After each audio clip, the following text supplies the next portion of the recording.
Bonjour et bienvenue dans 88 images par seconde. Tout de suite, les films du mois de septembre. Photos de famille, très émouvant long métrage sur les relations familiales et de couple qui nous ramènent aux nôtres, à ce qu'elles étaient, sont, auraient et pourraient être un beau film, 7 sur 10. Scheherazade, une jeunesse abandonnée à son sort qui tente de survivre tant bien que mal, c'est criant de vérité tout en étant révoltant, 7 sur 10. Whitney, un documentaire intéressant qui montre aussi bien les bons que les mauvais côtés de la chanteuse, même si ça darde assez longuement à mon goût sur sa dépendance à la drogue en fin de carrière, 7 sur 10. Sophia, le genre de personnage détestable qui, grâce à l'argent de sa famille, impose ses choix aux autres, ça me dégoûte au plus haut point. Malheureusement, ce sont bel et bien des choses qui arrivent, 5 sur 10. Sierra Burger is a Loser, une version teenager de Cyrano de Bergerac avec forcément moins de poésie. Même si ce n'est pas totalement raté, je regrette vraiment ces maladresses qui finalement rendent le personnage principal assez malsain et méchant par moments. Alors qu'il est vendu comme quelqu'un de vraiment bien. C'est surtout très mal amené, car Cyrano aussi pouvait être assez méchant finalement. Bref, si ça peut aider certains ados, je suis pour, mais du coup je suis assez loin du 10 sur 10 que j'ai pu mettre au film de Jean-Paul Rapneau, 6 sur 10. All You Can Eat Buddha, un film hypnotique proche d'un Yorgos Lanthimos ou d'un Lynch. On est totalement absorbé par le côté étrange et mystérieux du métrage. À cela s'ajoute une photo et une réal maîtrisée. Bon appétit, 7 sur 10. Première année, un film qui se veut léger pour plaire au plus grand nombre, mais qui ne se gêne pas pour montrer les mauvais côtés d'un système qui, au bout de plus de 40 ans, a trouvé ses limites. Le film a un petit côté fable à travers quelques détails qui allègent le métrage juste ce qu'il faut. C'est vraiment bien fait, c'est plaisant. Ça parle aussi des relations qu'ont ses étudiants avec les autres pendant cette première année qui prend beaucoup de place, et c'est là le plus intéressant, 7 sur 10. Thunder Road. Un homme ultra sensible perd pied suite à la mort de sa mère. Il ne peut compter que sur lui-même et son équipier, c'est touchant, même si par moments son comportement semble bizarre, voire agaçant, 6 sur 10. Mademoiselle de Jonquière. Un bon film en costume avec un casting parfait dans leurs rôles respectifs, de beaux costumes et décors, une réalisation des plus plates par contre, une histoire cousue de fil blanc, dommage. Car même si on passe un bon moment, ça manque d'envergure pour être à la hauteur d'une adaptation comme celle des Liaisons dangereuses, donc 6 sur 10. Au pays des habitudes. Un film assez triste avec une fin très émouvante. On sent que le personnage principal a beaucoup d'amertume après son divorce, qu'il a du mal à faire face seul. C'est pourquoi c'est si bien de le voir peu à peu relever la tête, 7 sur 10. Climax. En dehors de quelques idées de mise en scène, même si répétitive, et d'une très bonne BO, il n'y a pas vraiment grand chose à sauver de ce clip d'1h30, donc 2 sur 10. Le Poulain. Pas vraiment le film que la bande-annonce nous vend, et c'est plutôt bien. Car après un début un peu facile et un creux dans le milieu du métrage, il finit par une troisième partie savoureuse qui m'a fait bondir de mon siège plus d'une fois. Puis la BO est cool, alors 6 sur 10. Les Frères Sisters. Pas foncièrement un mauvais film, mais il y a vraiment beaucoup de longueur. La violence gratuite censée donner du rythme au métrage ne réussit pas son entreprise. Il ne se passe finalement pas grand chose dans ce western road movie. Après, la réalisation a quelques idées.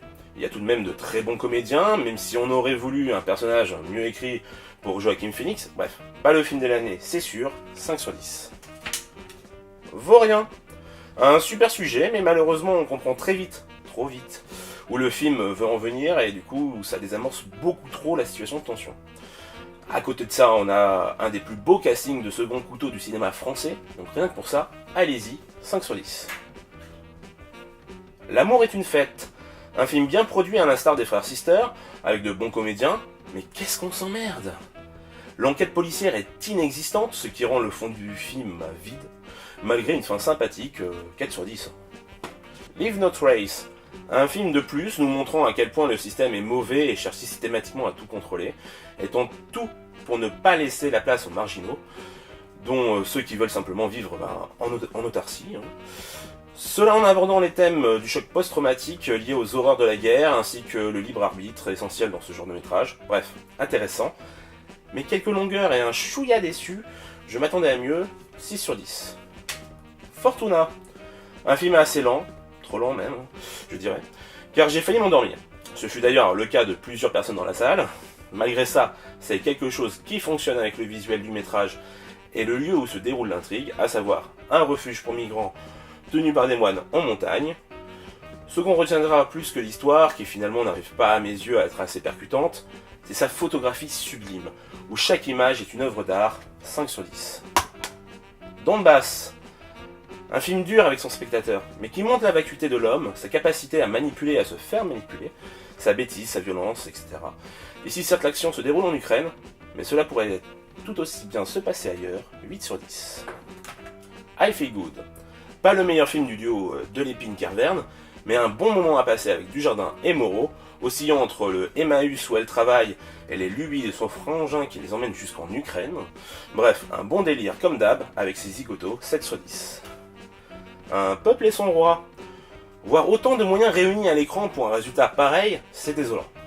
Le scénario est mauvais, le découpage l'est encore plus, puis le film est d'un ennui. Bref, c'est peu dire que je ne vous le recommande pas, 3 sur 10. Le vent tourne. Un triangle amoureux qui ne fonctionne pas, car le couple n'est pas assez travaillé, l'histoire de la ferme n'est pas plus convaincante, car trop en toile de fond depuis le début du métrage. Puis dès le premier veau mort, on sent le truc arriver, donc ça reste divertissant et agréable à regarder. Puis l'histoire de la jeune venant de Tchernobyl est plutôt sympa, donc 4 sur 10. Rafiki, un film pop et coloré, la scène d'ouverture mêlant images du film et générique est juste parfaite. C'est rythmé, les cadres originaux, la photo magnifique. Malheureusement, on perd un peu ce rythme effréné sur le reste du métrage, qui ne reviendra à aucun moment, c'est dommage.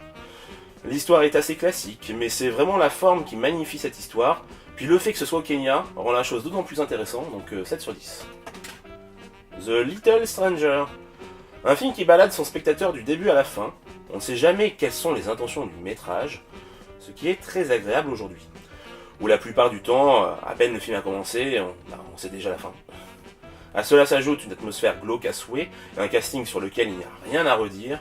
On est envoûté, on regrettera seulement un final qui n'est pas clair, et qui nous laisse sur notre faim. 6 sur 10. Aucun homme ni Dieu. Une fois de plus, je ne suis pas du tout convaincu. Je trouve qu'il s'agit du plus mauvais film de Jérémy Saulnier, et pourtant j'avais déjà été très déçu par Blue Ruin. Pour le moment, il n'y a que Green Room qui trouve grâce à mes yeux parmi sa filmo. Le métrage manque cruellement de tension et d'enjeu, puis les personnages sont creux. Je me suis beaucoup ennuyé, même si la photo est toujours aussi belle. Enfin, elle est tout de même en deçà de ce qu'il fait d'habitude. Bref, je ne vous invite pas à le voir, 4 sur 10. Voilà, c'est tout pour les films du mois de septembre. Je vous donne rendez-vous le mois prochain. Ciao!